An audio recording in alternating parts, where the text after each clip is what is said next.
ICP, Internet Computer, is one of the very few cryptocurrencies that's able to perform in a market where everything is red. The question is, how much longer can this outperformance last? We've already seen a dip in the last few days. What's going to happen going forward? Let's have a look at the on-chain data, the data most people are not considering. There is quite a lot of attention on ICP. Whenever I publish a video on Internet Computer, I tend to get more views. For example, this video over here, it got 96% more views than the average. Or this video over here, it got 66% more views than the average. And that's very noteworthy, given that ICP is struggling now with the general market. At the top, we see the price of ICP, a very nice rally all the way up to almost $10. But now, since the 8th of November, so for the last 2 weeks, the Internet Computer is coming down with the rest of the market. So Bitcoin is dragging down ICP with it. And ICP almost acts as a leverage, as in it falls further than Bitcoin because it ran up further in the past. So a 57% drop on ICP relates to a 17% drop in Bitcoin. Now there's an interesting development of ICP relative to other altcoins. I very much like to look at relative valuations, not at US dollar valuations, because then we can get a feeling, do we have our opportunity costs compensated for? As in, is ICP within the crypto ecosystem a better bet? And we had a very interesting long-term price development. As in, ICP relative to the others market cap tended to go down quite consistently. We did have two short squeezes, a rally over here of 190%. Now we've got another rally. This time a bit more, 234%. But we are recently deflating again. It looks like the long-term trend is taking over.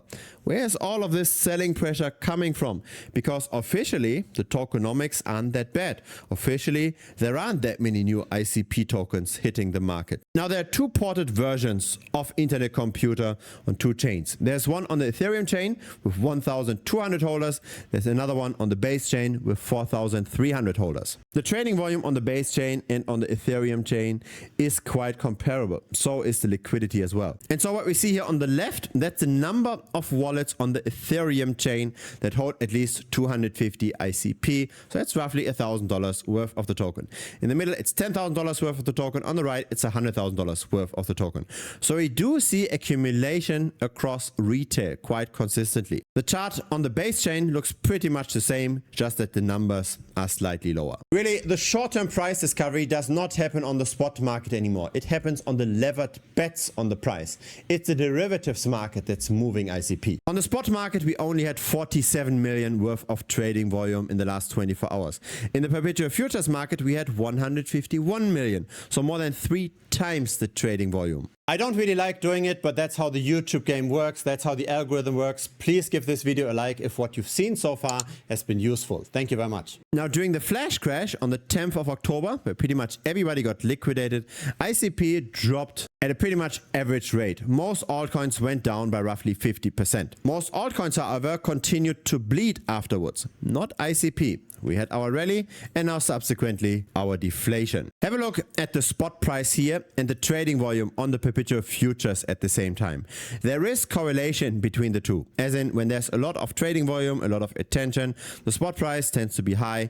When there's less attention, when that moves to the next token, the spot price tends to deflate. And that's the potential danger we are in right now. That's why ICP is currently struggling. Here again is the 10th of October. We had the flash crash, all the longs got liquidated, the funding rate stayed negative, and subsequently, when ICP went up, we got a short squeeze, as in many people were very skeptical of the rally and they bet on falling prices. It's very popular to bet on a falling ICP price because, again, this is the long-term chart of ICP relative to other altcoins. So why not short it? So when it then goes up, most people think maybe it makes sense to bet on falling price again. Maybe this is very similar to what happened at the end of 2023. And so the market makers bought up more and more of the supply. They took the counter position. They went long. And that short squeeze happened until the 10th of October. Then all the shorts got liquidated. And now the funding rate is more neutral again. And all the market makers that manipulated the price to the upside are now offloading their position over time. And so the open interest, the amount of bets on the price, is very likely going to go down as well.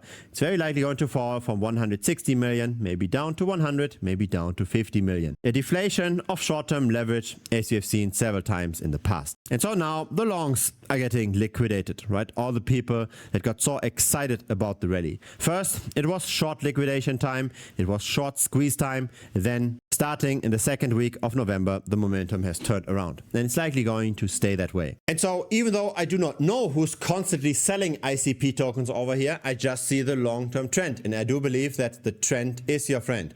We have seen a short squeeze, a squeeze we haven't seen in many other assets recently, but that squeeze is now deflating again, and very likely ICP will continue to underperform now. I do not have a crystal ball, but just look at this chart, right? Does it really make sense to hold ICP when it's performing that poorly versus all other altcoins? I am not so sure. Now there's a good chance you found this video because you searched for internet computer or because you're an investor in ICP yourself. And so most influencers, they simply just hype up the token. They simply just want to get the bias confirmed because that's usually what gives the likes. If you're telling somebody that's invested in something that maybe the investment might continue to go down, then that's not always perceived that well. But I like to keep it as objective as possible. I like to share my opinion independent of the general perception. And so if you appreciate that, then feel free to give this video a like. It will help the channel grow. Feel free to also subscribe. I publish videos regularly. See you next time here on YouTube, or potentially also see you in Premium. There's a Premium membership where I share my own trades. That's over here. Just click on that link. It will lead you to the website. Thanks for watching. See you next time. Cheers.